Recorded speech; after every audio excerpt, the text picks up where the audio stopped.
What's going on, fight fans? Welcome back to another UFC main card breakdown. And this week we are going over UFC Fight Night Fiziev versus Torres. Should be a very interesting fight and a very interesting night of fights. And we've got a lot of heavy hitters on this card, so you do not want to miss it.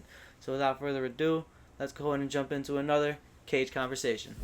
Back down on the shit, dog, I don't stand down. Don't say that you love me, but don't know me, keep the scam out. Bitch, I'm so efficient, man, it's tight so I can stand out. Please don't interrupt me, see this room like where you stand now. I don't ever back down on the shit, dog, I don't stand down. Don't say that you love me, but don't know me, keep the scam out. Opening up the main card, we have a bout in the middleweight division, and that is between Abusupian Magomedov, and he takes on Mikhail Husar Oleksiejczuk. Now, Magomedov, 28-7 record with 21 wins by finish. He's got good takedown defense and good scrambles, strong upper body strength, and a clever ground game. He's got good level changes, and he's got really good top control as well. His jab, strong and fast. He gets back up pretty easily when he gets down. He gets rocked in almost every fight, though, which isn't really a good thing, so it might be something to look out for. He's a patient fighter. I would like to see him advance more with his striking. He's got to trust himself. He's got the striking technique. He's got the power. It just seems like he needs to trust it a little bit more, and I believe he will be a bigger problem in the division. Across from him, and Michael Oleksiejczuk, 22-9 record with 17 wins by finish. A definite KO artist with 16 of his 22 wins by way of knockout. Really light on his feet and super quick hands. He has a powerful left hand, although sometimes he seems to reach with it. If it does connect, it is powerful and it might just drop you. He's got good boxing counters, and he changes his levels of strikes very well. He'll mix it up from the body to the head. He'll throw some leg kicks in there. So he's got a wide variety of strikes, and he knows how to use them and implement them in every fight. He does a good job at moving in while he's throwing the combo and then moving back out. He'll throw a 1-2, and every time that combination is done, he's a few feet or inches closer to you than he was before. And after that, he likes to move out. So he does a very good job of moving in and out of that pocket while keeping active strikes flowing. He likes to keep a forward pressure, and this is going to be very important to keep control of the pace of this fight, especially against Magomedov, who likes to be the one who dominates the control.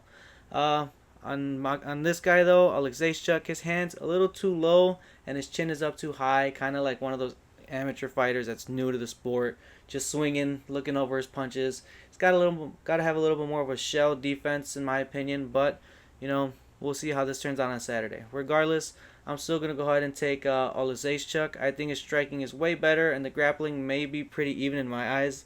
But the main reason I'm picking him, though, is the pressure. He keeps the movements forward, and when he's in control of the pace, he begins to flow so well that his strikes are just so good, and given how easy Magomedov is to back up, I don't think Oleksiejczuk should have any problem getting the victory.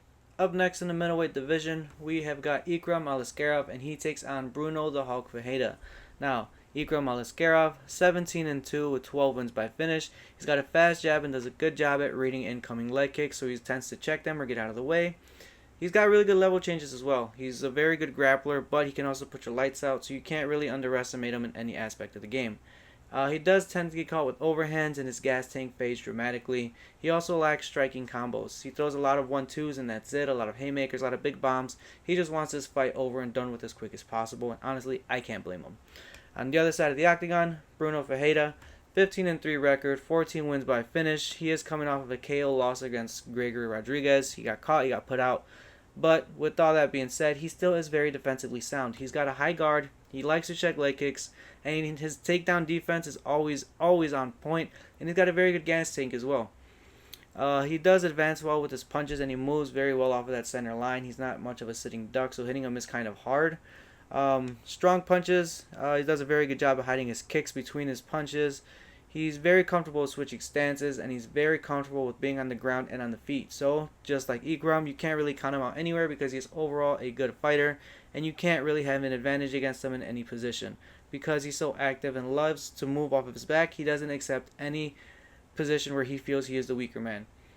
With that being said, though, he does get caught fairly often. Yes, he moves, but in those exchanges, he tends to sit there a little bit, and that little bit of a second will be his downfall, just like it was against Gregory Rodriguez. But with all that being said, I'm still going to go ahead and put this one in favor for Bruno. I think the big shots will be the way to success against Aliskerov. Just like when he fought Whitaker. Whitaker hit him with some heavy bombs, put Aliskerov out. I see Bruno doing the same thing. Given how frequent Aliskerov gets caught with those overhands, I think Bruno will land at least one, and that will be his victory to get him out early.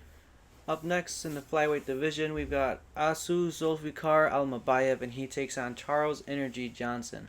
Now, Asu Almabayev, 23-3 record with 13 finishes, a decorated grappler and good timing in his takedowns. He's got a high guard with that right hand always at home. He's got a good straight right to a left hook combo. He takes you back with ease if he gets you down. He does tend to circle away with his hands down though. He needs to keep his hands up at all times, especially since Johnson is such a lengthy opponent. That right hand stays home like 99% of the time, but that 1% is when he throws that left hook.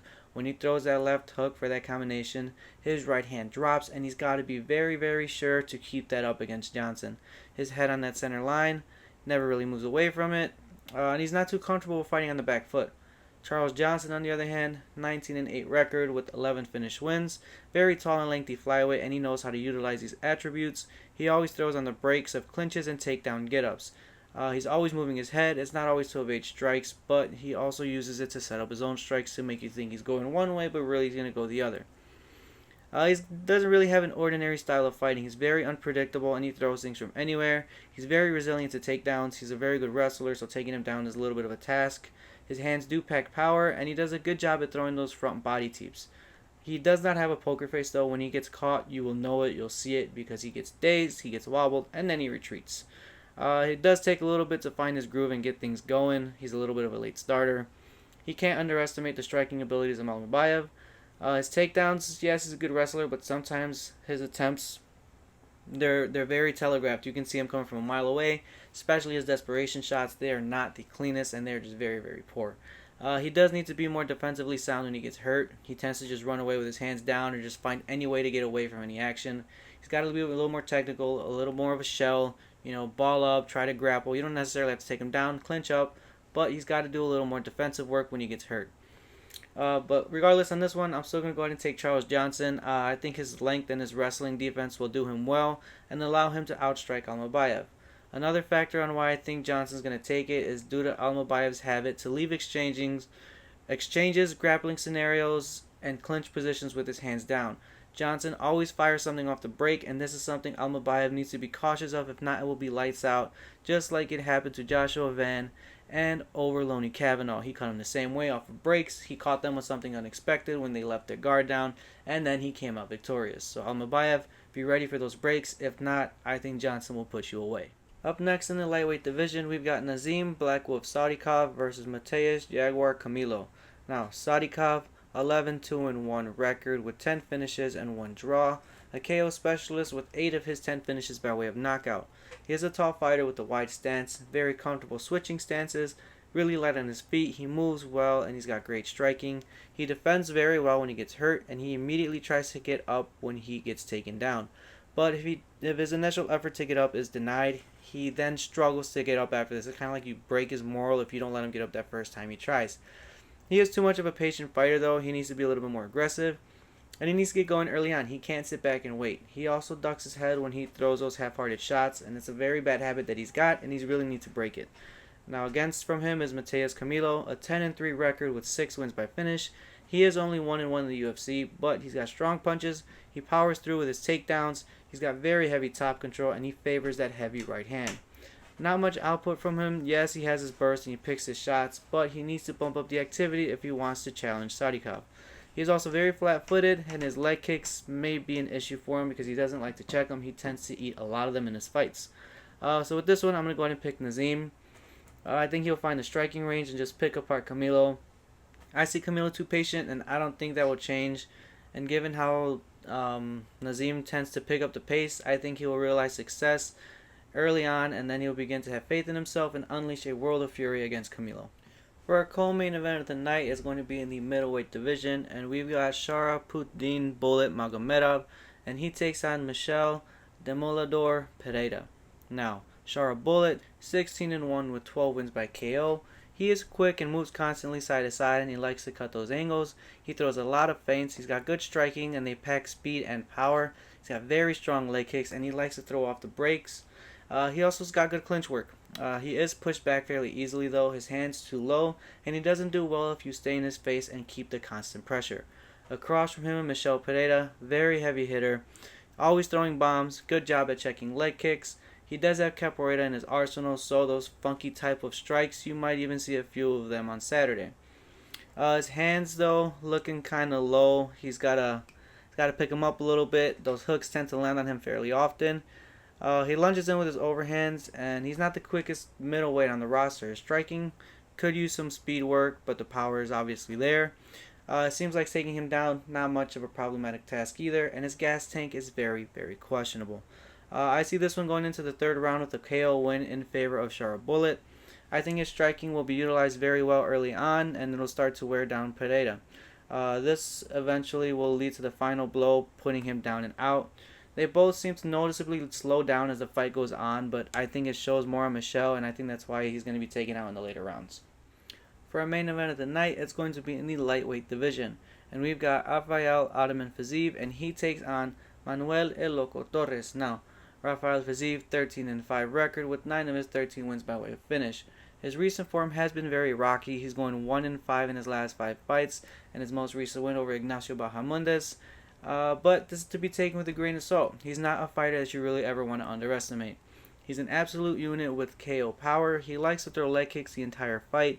He does a good job at cutting the distance by entering with his strikes. He likes to keep the pressure on his opponents. He'll stay in your face. He'll stay dirty. He'll stay grindy. He will just be there the entire fight. His head movement is very good. He's very comfortable switching stances as well.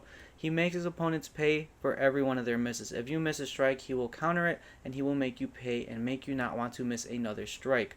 He's got good wrestling, but he does bite a lot on feints. He also can't get anxious or overexcited. He needs to work his strikes in and let the finish come with time. He cannot force the finish or be thirsty to get back into the win column. On the other side of the octagon, Manuel Torres' impressive record with 17 wins and 3 losses, 16 of his wins by finish. He is a certified finisher. He's got 9 wins by KO and 7 wins by submission. He's got good striking and takedown defense. He respects his opponent's strengths. He knows how to play their game, and he knows how to work in whatever he needs to do to get that win. He's got good head movement and very good counters. He's got a good teep kick as well.